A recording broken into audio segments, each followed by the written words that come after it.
Dear friends, respected ladies and senior citizen, कैसे हैं आप सब लोग। तो दोस्तों, मैं हूं आपका अपना प्यारा एंजॉय डिफीट representing India international at chess. तो आज जो मुझे ऑनलाइन अपोनेंट मिले हैं, इनका नाम है गेस्ट 8724-796 और ये यूक्रेन के हैं। इनके अंक 1704। तो ये ऑनलाइन मैच है दोस्तों। वो भी ह्यूमन है, मैं भी ह्यूमन हूँ। मैं ह्यूमन के साथ ही खेल रहा हूँ। ये ट्रेनिंग पर्पज़ से ये मैच मैं खेल रहा हूँ। इसका उद्देश्य आप लोगों को चेस के बारे में ट्रेन करना, ट्रेनिंग देना। तो ये टाइम बाउंडेड मैच है, तो मैं अपना मूव चल देता हूँ और E2 वाले पॉन को उठाकर मैंने E3 पर रख दिया है। तो देखिए, वो भी ह्यूमन है, मैं भी ह्यूमन हूँ। तो मैं बोल बोल के इसलिए चल रहा हूँ, कमेंट्री इसलिए कर रहा हूँ क्योंकि आपको पता चले कि एक चेस प्लेयर के दिमाग में क्या चलता है। तो इन्होंने D7 वाले पॉन को उठाकर D5 पर रखा है। तो देखिए, फिर इनिशियली मूव मेरे फिक्स हैं, तो मैं उन्हीं से ही स्टार्ट करता हूँ। जैसे कि नॉर्मली लोग D7 और E7 वाले पॉन से स्टार्ट करते हैं, और मैं स्टार्ट करता हूँ E2 और A2 वाले पॉन से। तो मैं A2 वाले पॉन को उठाकर A3 पर रखूँगा, मेरा फेवरेट मूव है। तो उसके बाद हो सकता है ये E7 वाले पॉन को चलें, लेकिन डिपेंड करेगा कि ये कौन सा मूव चलेंगे। देखिए, मैं तो सिर्फ प्रिडिक्शन कर सकता हूँ, तो मूव फाइनली अपोनेंट के मूव पर ही डिपेंड होता है। तो अब ये कौन सा मूव चलेंगे उसके बाद ही देखिए, जैसे कि मैंने कहा था E7 वाले पॉन को चल सकते हैं। तो देखिए दोस्तों, मैं एक ट्रैप सेट करने जा रहा हूँ और इनका क्वीन मारने का ट्रैप है। तो मैं अपने B2 वाले पॉन को उठाकर, जो कि ग्रीन कलर का टिक आपको दिख रहा है, B4 पोजीशन पर रखूँगा। और अगर उन्होंने अपना क्वीन उठाकर F6 पोजीशन पर रखा तो मैं इनका क्वीन मार दूंगा, इस बात की पक्की गारंटी है। तो देखते हैं ये मेरे ट्रैप में फंसेंगे या नहीं। सबसे पहले मैं B2 वाले पॉन को उठाकर B4 पर रख देता हूँ। तो अगर इन्होंने क्वीन F6 पोजीशन पर रखा तो मैं इनका क्वीन तो मार दूंगा, ये बात पक्की है, जो कि इन्होंने नहीं रखा। तो इन्होंने क्वीन F6 पोजीशन पर नहीं रखा है। देखिए, तो ये सिर्फ एक प्रेडिक्शन था, तो उन्होंने क्वीन रखा ही नहीं F6 पर, तो ये मूव अब बेकार हो जाएगा। तो मुझे कौन सा मूव चलना है देखिए। तो इन्होंने C7 वाले पॉन को उठाकर C5 पर रखा है। तो मैं चाहूँ तो अपने पॉन से इनके पॉन को मार दूंगा, लेकिन अगर जैसे ही मैं मारूंगा बिशप बाहर ले आएंगे, बिशप से इस पॉन को मार देंगे। और मैं नहीं चाहता कि इतनी जल्दी बिशप उनका बाहर आए। तो मैं एक काम करूंगा, जो कि ग्रीन कलर का टेक आपको दिखाई दे रहा है, मेरा पॉन C2 पर है, उसको मैं उठाकर C3 पर रख दूंगा। क्योंकि अगर इन्होंने मेरा B4 वाला पॉन मारा तो मैं उसको आसानी से मार सकता हूँ।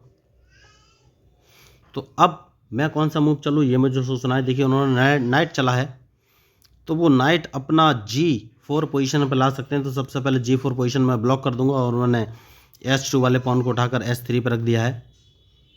तो दोस्तों, एक मूव मुझे मिला है, ठीक ठाक तो लग रहा है, लेकिन काम करेगा या नहीं ये मुझे देखना है। तो मैं अपने क्वीन से अगर इनको चेक दे देता हूँ तो बढ़िया मूव होगा। देखते हैं ये कौन सा मूव चलेगा। मैं चेक दे देता हूँ। तो अगर इन्होंने B7 वाले पॉन को उठाकर B5 पर रखा तो ये इनकी गलती होगी।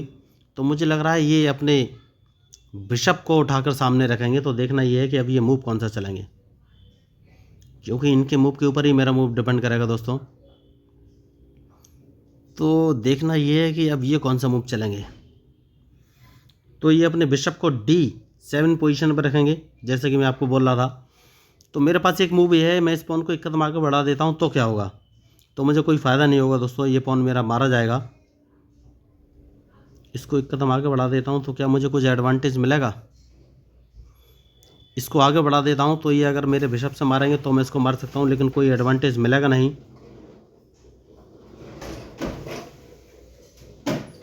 तो अपने क्वीन को थोड़ा सा पीछे ले लेता हूँ दोस्तों। अब देखना है कि ये कौन सा मूव चलेंगे। तो देखिए, मैंने पहले ही बोला है वेरी गुड। तो इन्होंने बढ़िया मूव चला। तो इन्होंने अपने C5 वाले पॉन को एक कदम आगे बढ़ा दिया है, मतलब मुझे ब्लॉक करना चाहते हैं। तो कोई बात नहीं, हाल फिलहाल में मैं कोई मूव नहीं चलूँगा, अपने क्वीन को वापस ले आऊँगा।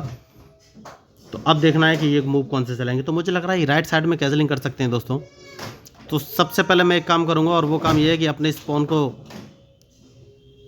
नहीं, इस पॉन को एक कदम आगे चलना है दोस्तों, ओनली वन। क्योंकि ये जो उनका पॉन है C4 वाला, ये मुझे प्रॉब्लम क्रिएट कर सकता है। तो अब अगर इन्होंने कैजलिंग किया तो मैं इनके C4 वाले पॉन को मार दूंगा। तो देखना यह है कि अब ये कौन सा मूव चलेंगे। तो देखिए, मैच इंटरेस्टिंग है और इनके मूव पर ही मेरा मूव डिपेंड करेगा। तो ये स्ट्रेटजिक मूव है दोस्तों, हो सकता है ये राइट साइड में कैजलिंग करें, जो कि इन्होंने नहीं किया। कोई बात नहीं। तो सबसे पहले मैं इस पॉन को मार दूंगा।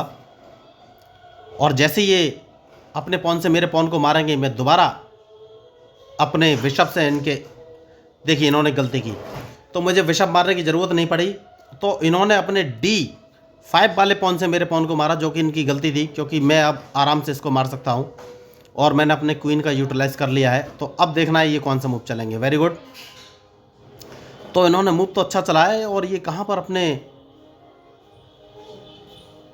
कोई बात नहीं, मैं एक काम करूँगा, और वो काम ये है कि मैं अपने इस बिशप को उठाकर E2 पोजीशन में रखूँगा। तो देखना ये है कि अब ये कौन सा मूव चलेंगे। ओके, तो ये अपना क्वीन बाहर लेके आए हैं, लेकिन अभी हाल फिलहाल मुझे कोई लॉस नहीं है। तो मैं एक काम करूँगा, और वो काम ये है कि मैं अपने इस बिशप को इस पोजीशन पर रख लूँगा, क्योंकि मैं इनका नाइट मारना चाहता हूँ। अब देखना ये है कि ये कौन सा मूव चलेंगे। देखिए नाइट नहीं, एक्चुअली मेरा टारगेट इनका रूक मारना है। तो रूक मारने के लिए सबसे बढ़िया जो मूव इस समय मेरे पास ये है कि देखिए, तो मुझे थोड़ा सा ध्यान देना पड़ेगा, और वो ध्यान ये है कि इस समय इनके इस नाइट को मार देना ही बहुत सही ऑप्शन मुझे लग रहा है, क्योंकि उसके बाद मैं इनके इन क्वीन को मार दूंगा। तो बढ़िया मैच हो गया है, इनके पास अब ज़्यादा कुछ करने को खास बचा नहीं है। तो मैंने पहले ही कहा था मैच में जो गलती करेगा वही हारेगा। तो उसके बाद मैं अपने इस नाइट को बाहर निकालूंगा। तो अब देखना ये कौन सा मूव चलेंगे। देखिए, तो ये मुझे, कोई बात नहीं, तो मैं कौन सा मूव चलूँ ये मुझे सोचना है। मैं अपने इस नाइट को इस पोजीशन पर रखूँगा, क्योंकि मैं इनका जो पॉन है D, मुझे मालूम था ये मूव चल सकते हैं, लेकिन मेरा टारगेट था इनका F4 वाला। अब देखते हैं कि ये कौन सा मूव चलेंगे। देखिए, तो इन्होंने नाइट इंटरलॉकिंग पोजीशन पर लगाया है, लेकिन मैं इनके इस, बिशप इंटरलॉकिंग पोजीशन पर लगाया, लेकिन मैं इस बिशप को मार दूंगा। तो इन्होंने अभी मेरे नाइट को नहीं मारा, तो इनकी गलती थी, क्योंकि अब सबसे पहले मैं अपने नाइट को बचा लूँगा। अब देखना ये है कि ये कौन सा मूव चलेंगे। देखिए, तो मैच तो इंटरेस्टिंग है, इन्होंने गलती तो की, तो इन्हें मेरे नाइट को मार देना चाहिए था। तो मैं अब एक काम कर सकता हूँ, और अपने इस नाइट को उठाकर इस पोजीशन पे चल दूंगा। मुझे देखना है कि ये कौन सा मूव चलेंगे। बहुत बढ़िया। तो मुझे लग रहा है ये फंसने वाले हैं दोस्तों। तो सबसे पहले इस पॉन को उठाकर इस पोजीशन पे चल देना है, क्योंकि अगर इनको फंसाना है तो सबसे पहले अपना मूव तो चलना ही पड़ेगा। तो एक काम करेंगे, और अब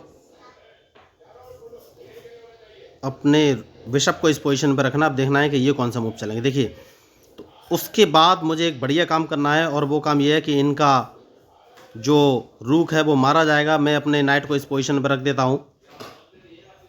तो अब देखना ये कौन सा मूव चलेंगे, क्योंकि इनका रूक तो मैं मार ही दूंगा। तो ये समझ गए थे इस चीज़ को, तो इन्होंने अपने रूक से मेरा नाइट मार दिया है। लेकिन अब मैं एक काम करूँगा, और अपने इस पॉन से इनका रूक मार दूंगा। तो अब ये मुझे चेक दे सकते हैं, लेकिन उस चेक का कुछ फ़र्क पड़ेगा नहीं, क्योंकि मैं उस चेक को आसानी से बच जाऊंगा। तो मैंने पहले ही कहा है कि मैच में जो गलती करेगा वही हारेगा दोस्तों। मैं इस चेक को बच गया हूं। अब देखना ये है कि ये कौन सा मूव चलेंगे। तो जितनी तारीफ़ की जाए उतनी कम, बहुत बढ़िया। तो सबसे पहले एक काम करना है, और वो काम ये है कि भाई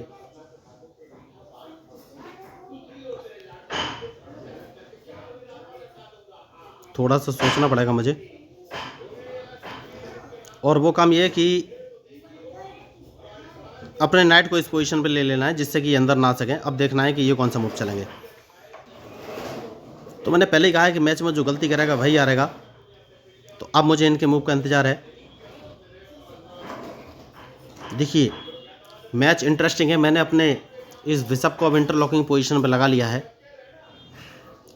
क्योंकि मैं इनके जो रूक है उसको अंदर नहीं आने दे सकता दोस्तों। देखिए, तो यही आपको सोचना रहता है कि अब अपोनेंट कौन सा मूव चलाएगा और आपको कौन सा मूव चल रहा है, क्योंकि ये अपने रूक को अंदर लाने की कोशिश में थे। लेकिन अब मैं अपने नाइट को बाहर लेके जाऊंगा, और इनका जो पॉन है F5 पोजीशन पर उसको मार दूंगा। देखिए, अभी तक मैंने अपने दूसरे रुक का यूज़ नहीं किया है, तो मैंने इनको फंसा के रखा हुआ है। देखना ये वेरी गुड। तो देखिए ये समझ गए इस मैच में कुछ होने वाला नहीं है। इन्होंने अपने रुक से मेरे नाइट को मारा है, तो मैं इनके रुक को मार दूंगा। तो अब देखना है ये कौन सा मूव चलेंगे, क्योंकि इनका नाइट भी फंसा हुआ है।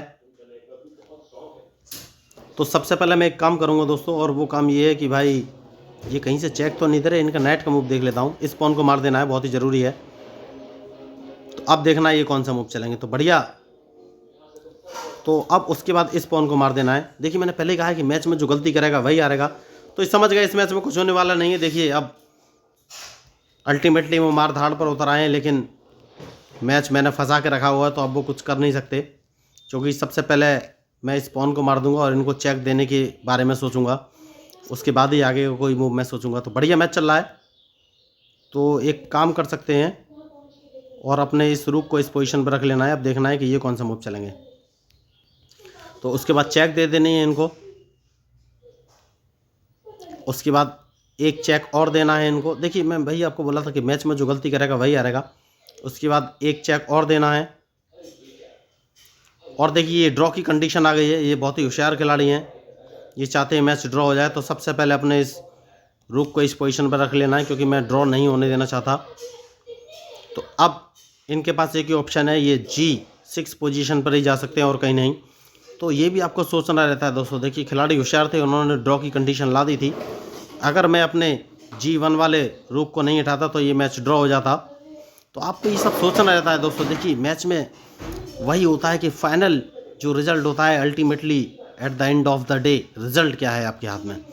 तो यूक्रेन के प्लेयर थे, बहुत ही अच्छे प्लेयर थे, लेकिन अब इनकी चेक और मैट निश्चित है, क्योंकि ये बच नहीं सकते। मुझे बस 2 मूव चलना है और चेक मैट हो जाएगी। मैंने अपने रूक को उठाकर E7 पोजीशन पर रख लिया। उसके बाद मैं इनको एक चेक दूंगा। इनके पास एक ही ऑप्शन है, ये G6 पोजीशन पर जाएंगे, मैं इनको दोबारा दे दूंगा, तो ये चेक मैट हो गई। तो बहुत बढ़िया मैच, इन्होंने बहुत अच्छा खेला दोस्तों। लेकिन मैं आपको बताना चाहूँगा कि अगर आपको चेस के मूव्स या बेसिक रूल्स के बारे में कोई कन्फ्यूजन है, तो इस मैच के डिस्क्रिप्शन लिंक में मैंने बेसिक रूल्स ऑफ चेस 1, 2, 3, 4 नाम के 4 वीडियो डाले हुए हैं। आप उन वीडियो के बाद देख लीजिए। मैंने बहुत ही बेसिक लैंग्वेज में उन वीडियोस में ये बताया है कि भाई चेस के क्या मूव्स होते हैं, क्या रूल्स होते हैं, जैसे कि N% रूल क्या है, या पॉन प्रमोशन क्या है, या कैजलिंग रूल क्या है, या फिर चेस बोर्ड कैसे सेटअप करना है, चेस पीस कहाँ कहाँ पर रखने हैं, किस तरीके से रखने हैं, ड्रॉ कितने टाइप का होता है, कैसा होता है, कब दिए कब हो सकता है, क्या कंडीशन होती है, चेकमेट क्या होता है, कितने टाइप का होता है, चेकमेट की क्या कंडीशन होती है। तो बहुत सारे रूल, चेस के लगभग जितने रूल हैं सारे उन चारों वीडियो में बताए हुए हैं। तो जो लोग चेस खेलना सीखना चाहते हैं उन वीडियो को एक बार ज़रूर देख लीजिए, क्योंकि उसके बाद उनको चेस के सारे रूल्स और मूव क्लियर हो जाएंगे, इस बात की मैं गारंटी लेता हूँ।